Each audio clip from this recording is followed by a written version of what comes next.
Hey guys, welcome back to my channel. This is Dimma Online School. Dimma Online School is an educational channel on YouTube, and what we do here is to provide lessons for students who are preparing for the exams on every subject. So if you're preparing for JAMB, GCE, NECO, WASSCE, this channel is for you because I have teachers who are providing lessons for you guys on all your subjects. So make sure you keep tabs on this channel to watch the videos that we have here that will help you smash your exams. Okay, so make sure you subscribe to the channel, click on the like button, and also click on the notification bell. Today we're going to look at literature past questions. Okay, now one of my teachers who is handling literature is going to be taking you on literature past questions, literature 2022 WASSCE past questions. Okay, so make sure you watch the video to the end and learn all the things he has for you today.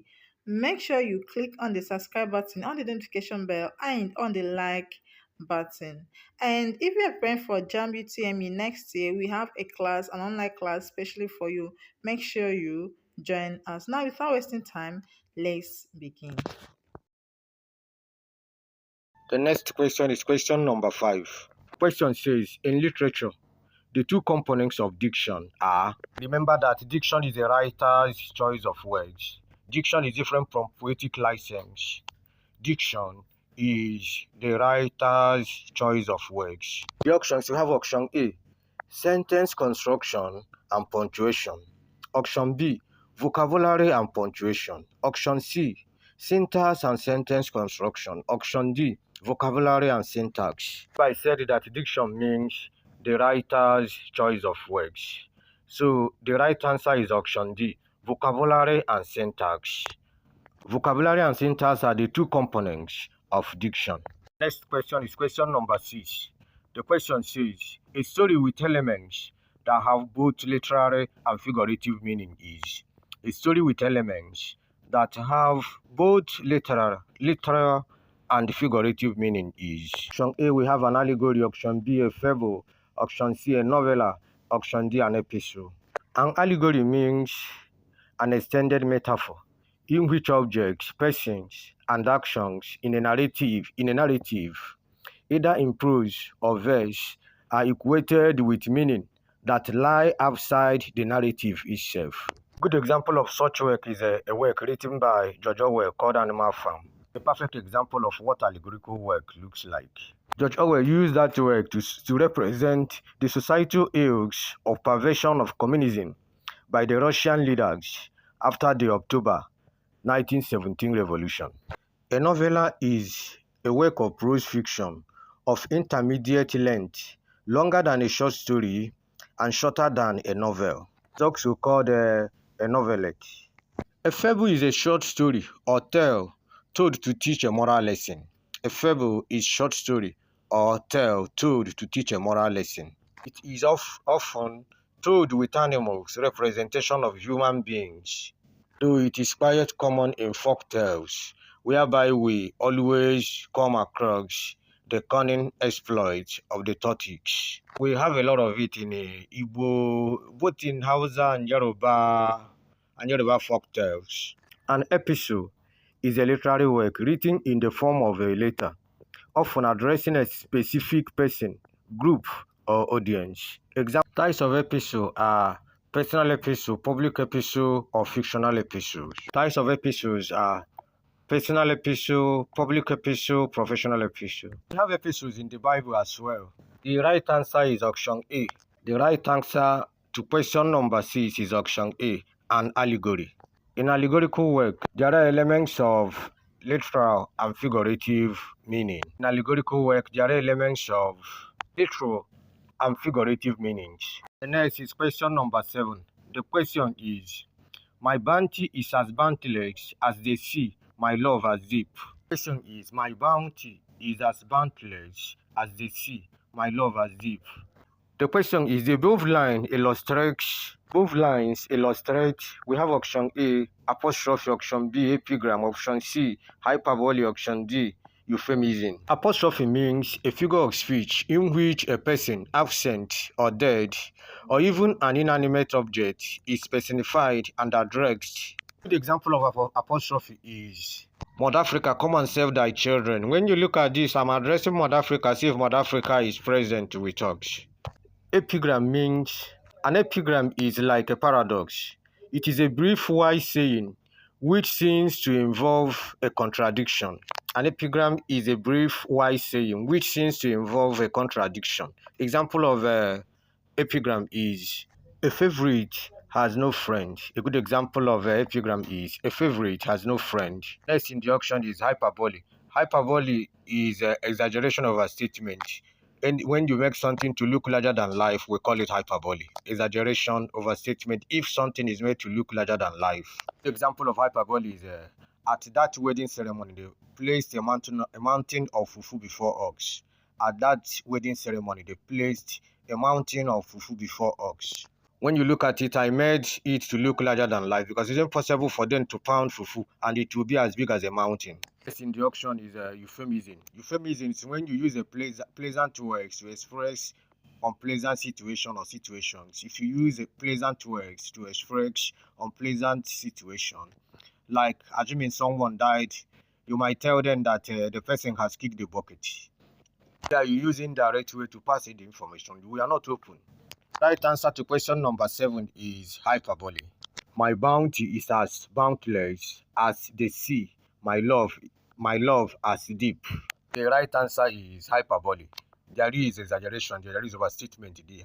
They made it to look larger than life. Option C is the right answer. Next question is question number 8. Question is, in drama, catharsis is the. Drama, catharsis is the.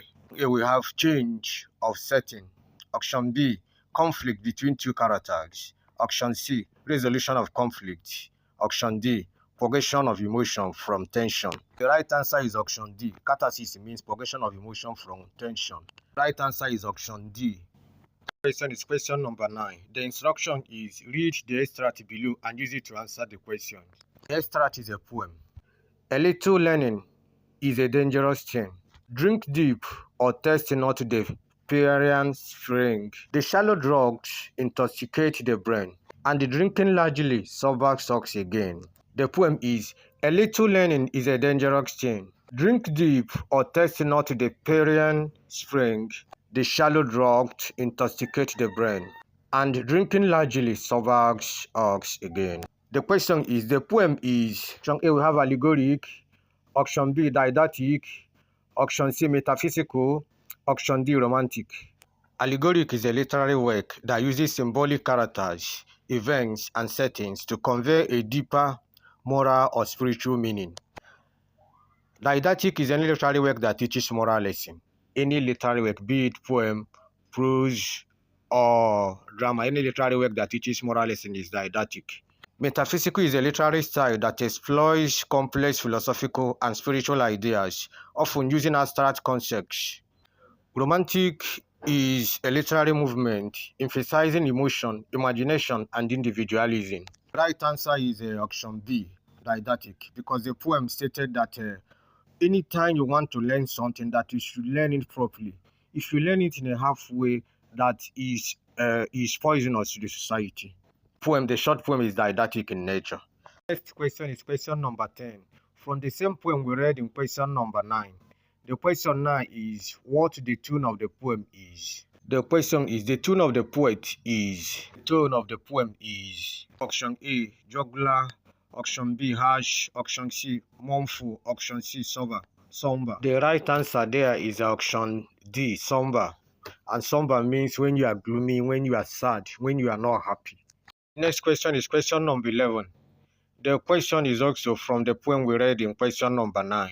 The question is, lines 3 and 4 illustrate. Lines 3 and 4 illustrate in the options antithesis, option A, option B, oxymoron, option C, anticlimax, option D, metonymy.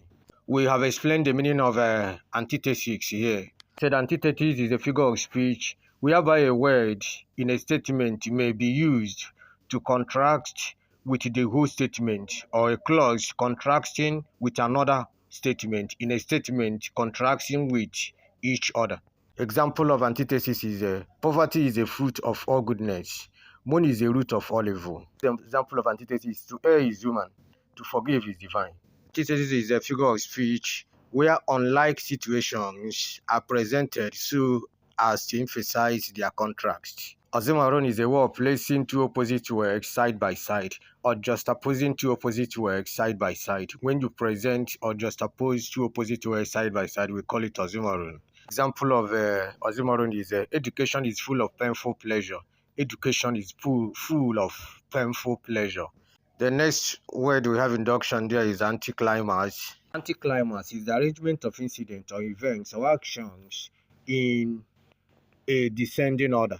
That is from the highest to the lowest, from the highest to the least. For example, you might say in that motor accident, the man lost the wife, the child, and the car. Here we started from the most important to the least important. So such arrangement is called anticlimax. The next option, which is option D, is metonymy. In metonymy, you use something that is closely associated with something to represent it. When you use something that is closely associated with something to represent it, assuming I said the crown will address Nigerians today, what I'm referring to is the king, that the king will address Nigerians today. Yeah, the crown that is closely associated with the king is used to represent the king. The right answer to the question is option A. Antithesis is the right answer. Now, just to add to what he said, okay, he already explained to you that antithesis has to do with placement of two contradicting ideas in one sentence, okay? Two contradicting ideas in one sentence. Now, let's look at lines 3 and 4. The shallow draughts intoxicate the brain. Okay. Now, when we talk about shallow draughts in this poem, we're talking about little knowledge. You know, draught means a sense of water, sense of liquid. Okay, or very, very, very little liquid.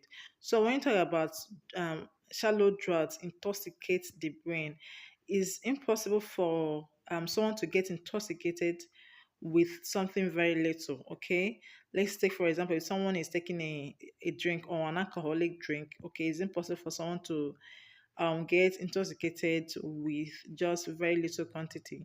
Okay, so you have two contradictory ideas being placed together in this line. This is also applicable in the fourth line. And drinking largely sobers us all. Okay, and you know that when you drink too much of something, let's say an alcoholic drink, for example, it's rather intoxicate and not make someone sober. Okay, so in lines 3 and 4 you have antithesis, two ideas, two contradictory ideas being placed together, being juxtaposed in those lines. Okay, so that's why antithesis option A is the correct answer. I hope this makes it clearer to you. Thank you very much for watching. I will see you guys again in another video very soon. Okay. This is the second episode. The third episode, I'll be uploading it very soon. Please make sure you subscribe to the channel and share the video to your friends. Thank you for watching.